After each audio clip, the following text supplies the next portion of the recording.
Assalamualaikum warahmatullahi wabarakatuh. Om Swastiastu, Namo Buddhaya, salam kebajikan sahabat-sahabat dimanapun juga berada. Kebohongan demi kebohongan dilakukan oleh mereka secara terus-menerus sahabat ya. Jadi layaknya memang mereka ini adalah pabrikasi hoax terbaik untuk tahun ini. Bayangkan saja Rustam Effendi sangat kurang ajar menurut saya ya, karena memfitnah orang.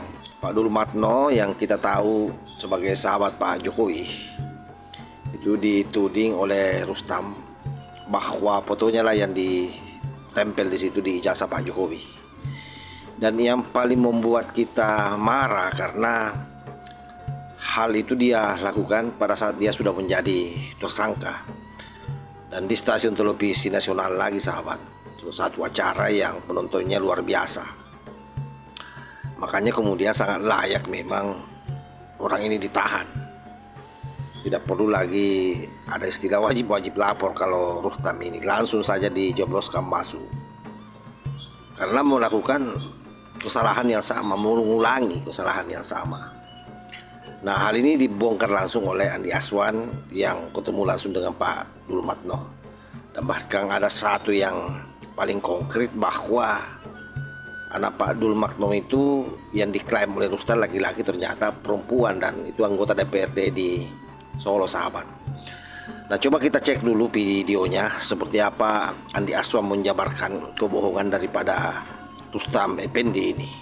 Presentasi lah perihal aslian dari jasa Pak Jokowi sendiri. Seperti apa akhirnya malam ini diungkapkan oleh Pak Anies? Iya, kan selama ini selalu pertanyaan-pertanyaan itu, ya kan? Dan ada framing-framing yang saya katakan tadi dari awal kan katanya Pak Jokowi tidak kuliah di UGM, kemudian DO, ijazahnya hilang, dan sebagainya. Ada lagi dua sarjana muda, ya kan? Dan sebagainya. Makanya saya bilang ini kurang ajar sekali gitu loh kan. Ini kan sudah dijelaskan oleh UGM penerbit ijazah itu gitu, bahwasanya ijazah itu ada di tangan beliau dan ijazah itu asli. Semua dokumen-dokumen terlebih dari 100 dokumen itu ada, ya kan?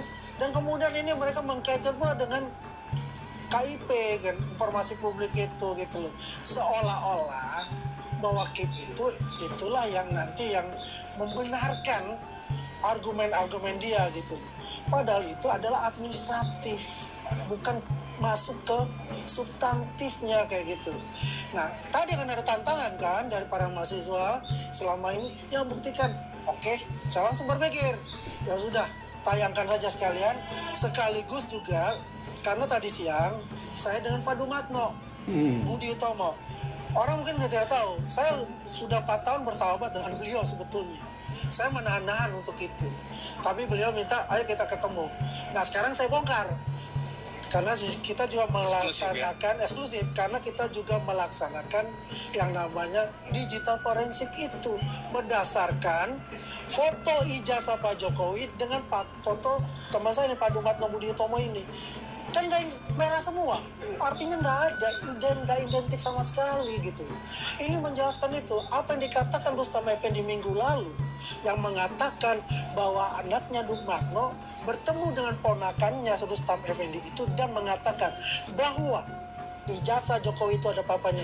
Itu ada kebohongan besar ya. Pak Dul Matno punya putri adalah anggota DPRD Surakarta ya, umurnya 25 tahun. Apakah berhubungan dengan ponakan? Tidak sama sekali. Itu pembohongan besar untuk itu. Luar biasa itu. Ya, itu saya makanya kenapa saya terima ini walaupun saya diterima di TV yang lain, meminta untuk duet langsung dengan Roy Suryo. Saya bilang ini, kenapa? Buat bisa menjelaskan sejelas-jelasnya apa yang dikatakan Rustam Effendi itu adalah omong besar dan pembohong besar. Perihal heboh KIP sendiri menyatakan harusnya ini masih 5 tahun tapi 2 tahun sudah dimusnahkan perihal data. Ini masalah KIP tidak ada urusannya dengan Papa. Oke, saya kira jelas ya apa yang disampaikan oleh Andi Aswan. Makanya cilaka betul sebenarnya penyidik, karena mereka dikasih kelonggaran, tidak langsung ditahan, tapi apa yang dibalas oleh mereka? Mereka mengulangi perbuatan yang dituduhkan kepadanya sahabatnya, itu menyebarkan hoaks. kebohongan, memfitnah orang, mencemarkan nama baiknya orang. Kan kurang ajar ini. Jadi memang tidak ada kata-kata lain selain kata-kata kurang ajar orang-orang seperti ini. Dan ada satu lagi yang merasa tidak kejepit ya, yaitu Roy Suryo. Dan sebenarnya posisinya hari ini sahabat itu sudah resmi menjadi tahanan. Jadi semua yang 8 orang ini tahanan, cuma kan tahanan kota. Makanya kenapa mereka wajib lapor. Dan itu diakui sendiri oleh Rismond. Cuma memang Roy Panci yang mencak-mencak tidak menganggap dirinya sebagai tahanan. Biasalah, orang ini kan selalu memperlihatkan seolah-olah survive di depan para pendukungnya. Nah ini coba kita dengar bagaimana pernyataan Rismond yang keseleo lidahnya, yang mengatakan bahwa sepertinya kita sudah ditahan. Tapi Panci moncak-moncak, tidak katanya. Nah ini dia sahabat ya videonya. Coba kita cek bersama-sama. Kenapa ini, Bang? Ya, hari ini kami diwajibkan ya, wajib lapor tiap hari ke Kamis. Terima kasih Pak penyidik ya. Artinya kami juga kayaknya jadi tahanan kota nggak, Bang? enggak. Enggak. Wah. Jadi kami sedang mengajukan ahli-ahli ya yang pakar di bidang undang-undang ITE dan praktisi ITE untuk membuktikan bahwa apa yang kami lakukan murni dalam koridor apa yang disebut dengan ilmu digital image processing. Ya, digital image processing di mana kami dituduh untuk mengedit dan merekayasa ya bagian dari citra dari ijazah Joko Widodo. Ya, padahal hal itu sangat umum dilakukan dalam ilmu digital image processing. Jadi kepolisian seharusnya tidak sembrono ya, hanya Tidak karena sembrono. 3 ahli kepolisian yang sering dipakai ya di meja penyidikan, langsung basis itu dipakai untuk menuduh kami mengedit. Jadi memang mereka ini sama dengan Rustam juga ini, bahkan lebih parah lagi Rismond ini. Menuduh penyidik ini sembrono, coba bayangkan. Pantas mereka langsung dikasih penahanan kota. Dan dia tidak merasa ditahan. Sedikit lagi ini sudah menjadi tahanan sel ini. Pokoknya satu langkah lagi sudah sangat mendekati. Coba bayangkan itu Roy Panci kaget ya ketika Rismond mengatakan kita kayaknya sudah menjadi tahanan. Langsung dia berteriak, tidak, kita tidak ditahan, kita belum tahanan. Aduh luar biasa sahabat ya. Ya itulah, mereka tidak tahu mungkin bahwa yang namanya wajib lapor itu artinya kalian sudah menjadi tahanan kota. Karena ada tahanan rumah. Artinya kalau tahanan rumah, kamu di rumah saja tidak bisa keluar-keluar. Kalau kamu ke tahanan kota berarti kau di kota di mana kau berdomisili, tidak bisa keluar-keluar. Kapan kau keluar? Kau melapor apakah diizinkan atau tidak. Dan itu yang terjadi pada kamu hari ini. Kau bisa saja keluar kota, tapi melapor setiap minggu. Dan sesungguhnya ini jauh lebih menyiksa daripada kau ditahan di sel. Kenapa? Karena kau bolak-balik. Kalau kau di sel, kau di dalam bisa main domino, main nyoker. Kan pas 8 orang ini. Jadi kalau 8 orang ini, nah itu pas itu.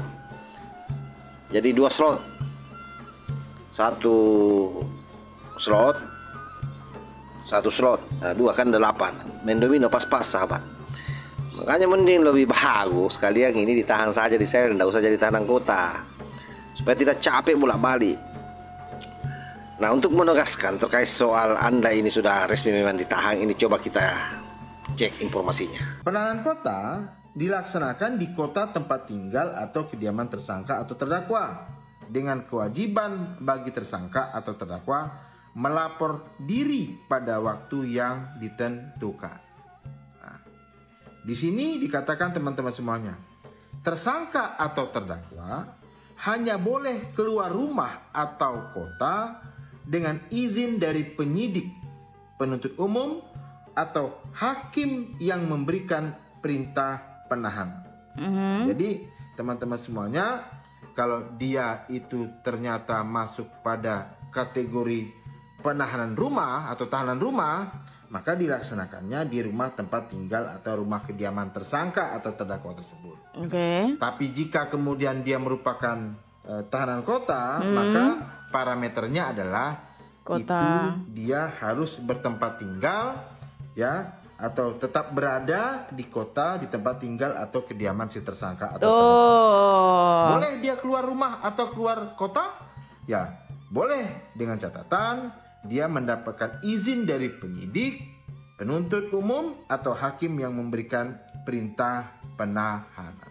Jadi mudah-mudahan video singkat ini kita bisa tahu ya, beda antara penahanan rumah tahanan negara, penahanan rumah, dan penahanan kota. Pokoknya sedikit lagi kalian ini sudah menjadi tahanan sel, dan berdoa saja mudah-mudahan minggu depan itu tercapai. Artinya semakin sering kalian offside, itu artinya semakin dekat kalian masuk di sel. Dan tentu itu jauh lebih tenang, biar hidup kalian di dalam bisa lebih dekat dengan Tuhan. Karena biasanya orang itu nanti dalam situasi terjepit baru ingat Tuhannya ya. Pada saat kalian di sel, lebih banyak berzikir, lebih banyak bertafakkur. Nah, sehingga mungkin iri hati, dendam, dengki itu bisa terbuang dari dalam hatimu, karena itu sudah tersimpan rapi di dalam sanubarimu yang paling dalam itu. Susah sekali untuk hilang, kecuali kau bisa bertafakkur, berzikir yang harus diperbanyak. Jadi saya kira demikian sahabat ya. Mudah-mudahan ada manfaatnya. Wallahul muwaffiq ila aqwamit thoriq. Wassalamualaikum warahmatullahi wabarakatuh.